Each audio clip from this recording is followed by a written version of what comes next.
Istriktong protokol sa pagbantay sa mga taong gipaubos sa home o facility-based quarantine. Gipatuman sa kapulisan, ilabi na sa mga pulis nga maoy nagbantay kanila. Samtang 13 na ang gibantayan sa Cebu Provincial Police Office nga home o facility-based quarantine. Ang report. Sa record sa Cebu Provincial Police Office, unom na ka mga tao ang naa sa pasilidad ginahimutang sa Lahog, Dakbayan sa Sugbo. Ang naasoing pasilidad gibantayan 24 oras sa mga pulis nga shifting ang duty. Naara sila sa gawas ug ang mga medical staff ang magkasulod sa naasoing quarantine facility. Gipasulob usab sila sa mga protective equipment.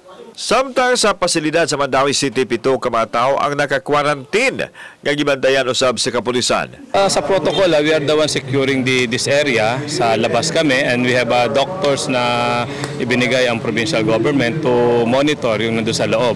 So yung mga pulis nandun lang sa labas, but we are also protecting ourselves by using the mask. Gitugaan ni Police Colonel Roderick Mariano nga dunay naka-home quarantine sa lungsod sa San Remigio nga gibantayan sa pulis. Gisusi usab nila ang giingon sa mayor sa syudad sa Naga nga naay usa nga nagpa-home quarantine. Suportado sa PNP ang pagsiguro nga masumpo ang pagkatap sa kagaw. Kung naka-home quarantine ka, kailangan natin na bantayan siya doon ng ating mga pulisan, ng mga barangay, ng mga force multipliers natin so that hindi na rin siya makakahawa at hindi rin siya makakalabas doon sa kanyang quarantine area.